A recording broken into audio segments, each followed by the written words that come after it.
Evet arkadaşlar, şimdi birazcık geçen hafta görüntülerini koyarım unutmazsam. Çapa makinesini çalıştıramamıştık. Biz bu makineyi bir Mart'ta bir de Kasım'da çalıştırıyoruz arkadaşlar. Yılda 2 defa çalışıyor. Geçen hafta şu bahçeye kadar geldik. Şu çapa takımlarını taktık. Lastiklerini söktük yerinden. Bir türlü çalışmadı. Artık motoruna hava mı kaldı, bir şey oldu. Şimdi babam çalıştıracak arkadaşlar. İnşallah bakın burayı birazcık sürmüş babam.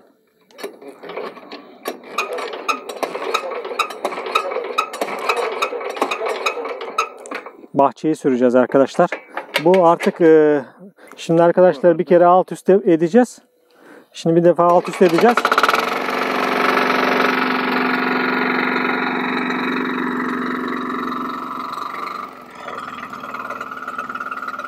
Arkadaşlar şimdi bir kere bu toprağı alt üst ediyoruz bu şekilde. Şurada hatırlar mısınız? Şurada bir dut ağacı vardı arkadaşlar. Bakın şimdi.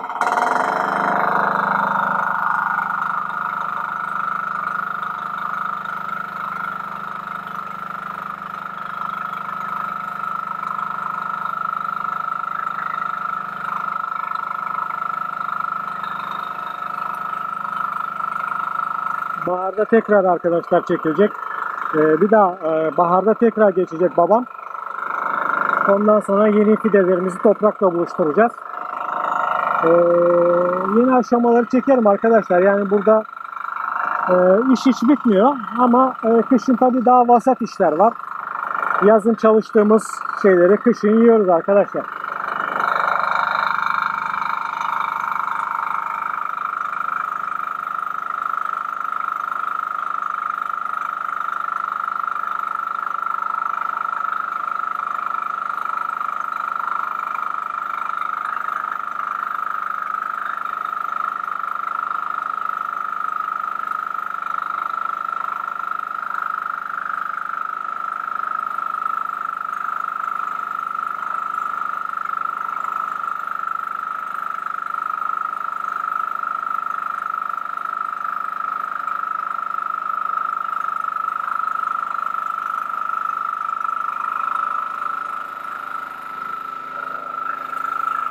Arkadaşlar çapa motoru çok güçlü olduğu için bakın babam orada dikkat ettiyseniz el freni gibi 2 tane kol var orada. O kollardan birini kapattığı zaman makinede tek taraf çalışıyor. Böylece viraj alabiliyor. Yoksa bu boyutta bir makineyle viraj yapmak çok zor arkadaşlar.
Kendi gidiyor mu?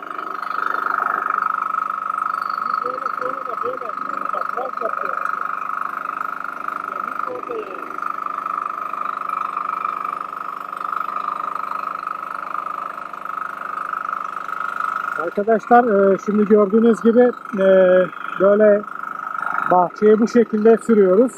Daha sonra da boydan bu şekilde süreceğiz ki toprak biraz daha iyi karışsın, bir de tümsek oluşmasın diye. Bu aldığımız çapa grubu daha iyi çıktı arkadaşlar. Öbüründe bu kadar rahat gitmiyordu bu makine. Aldığımıza da pişman olmuştuk yani, o derece. Şimdi gördüğünüz gibi bu çok fazla yormuyor. Yani öbüründe bayağı bildiğiniz makineyle güreş yapıyordu babam. Ben de sürmüştüm yani burada. Gerçekten çok zorluyordu. Saplanıp kalıyordu böyle. Şimdi bakın, dikkat ederseniz babam oradan eğer dönüş yaparsa mandallardan birine basacak eliyle. Gördüğünüz gibi. Bakın şimdi bu taraftaki mandalı çekti. Bakın döndürüyor. Şimdi sadece öbür taraf çalışıyor. Dikkat ediyor musunuz bilmiyorum. Şimdi bıraktı, bakın. İki tarafta çalışıyor.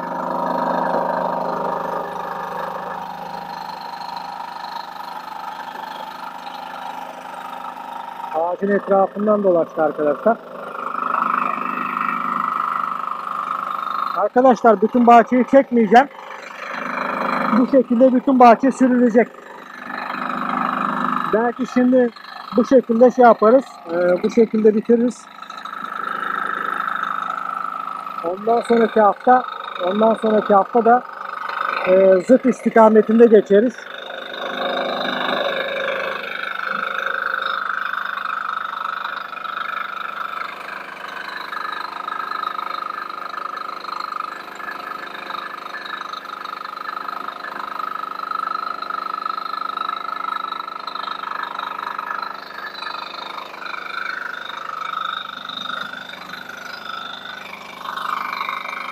Arkadaşlar şimdi mandalı da çekmeye çalışayım. Babam döndürürse makineyi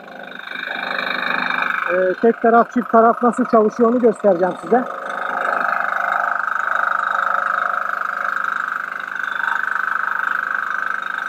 Mandala bakalım arkadaşlar. Bakın mandalı sıktı. Şu anda sağ elinde bakın şurası dönüyor tek başına. Öbür taraf dönmüyor arkadaşlar. Şimdi mandalı bıraktı, bakın tek dönüyor. Bakın. Sol taraf dönmüyordu. Şimdi bakın bıraktı. İki tarafta dönüyor. Bakın yine bu tarafı bıraktı. Tamam.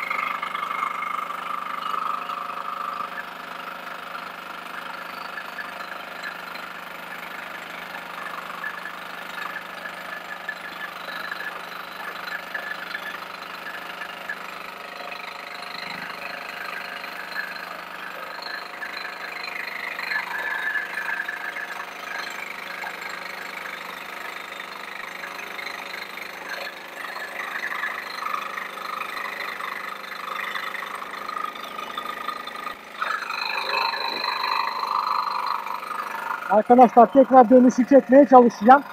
Şimdi mandallara dikkat edin, babamın ellerine. Gürültü var biliyorum ama bakın. Mandalı tuttu. Şimdi bakın burası sağ taraftaki şey dönmüyor. Burası dönüyor bakın. Şimdi ikisi de döndü. Şimdi tekrar mandalı sıktı bakın. Fark ettiyseniz şu anda sadece sağ taraf döndü. Size göre sol herhalde. Şu anda devam ediyor.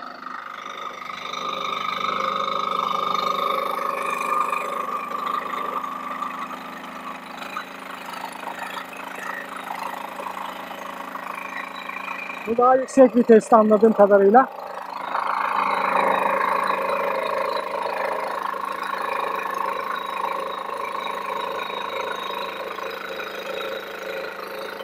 Dikkat ettiyseniz sürülmüş yer daha fazla gömülüyor arkadaşlar.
Arkadaşlar tavlı toprak belli oluyordur.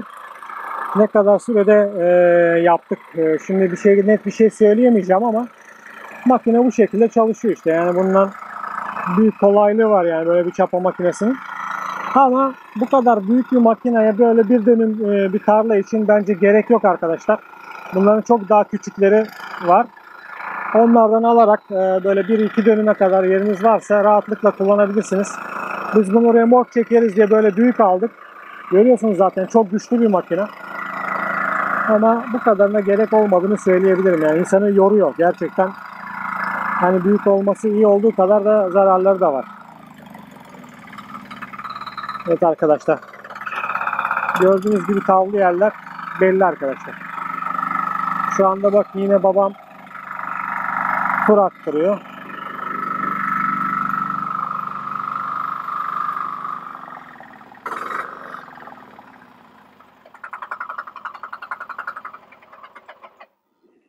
Evet arkadaşlar stop ettik. Tabii de çok topluyor sonra şeyi genişletiyor aynen. Sıraları mı genişletiyor? Kanalı genişletiyor. Hadi ya. Topukla. He. Anladım. Evet arkadaşlar. Gördüğünüz gibi makine çok güçlü ama böyle ufak bir yer için arkadaşlar almayı düşünen varsa bu kadar büyük bir şeye ihtiyaç yok. Biz bunu remork falan takarız diye. Daha önceden burada bizim suyumuz yoktu arkadaşlar. Suyu biz çeşmelerden taşırız. İşte remork takarız. Böyle bidonları rahat taşırız gibisinden böyle büyük bir makine almayı düşünmüştük. Ama şu anda suyumuz da var, elektriğimiz de var. O yüzden çok da gerekli değil. Yani bu tür ihtiyaçları yoksa bu kadar büyük bir makineye ihtiyaç yok arkadaşlar. Yani hatta 5 dönüme kadar söyleyeyim size bu makineye ihtiyaç yok. Yani 5 dönüm ve üzeri böyle bir şey düşünebilir ama onun dışında böyle bir dönüm yer için gördünüz zaten 15 dakikada neredeyse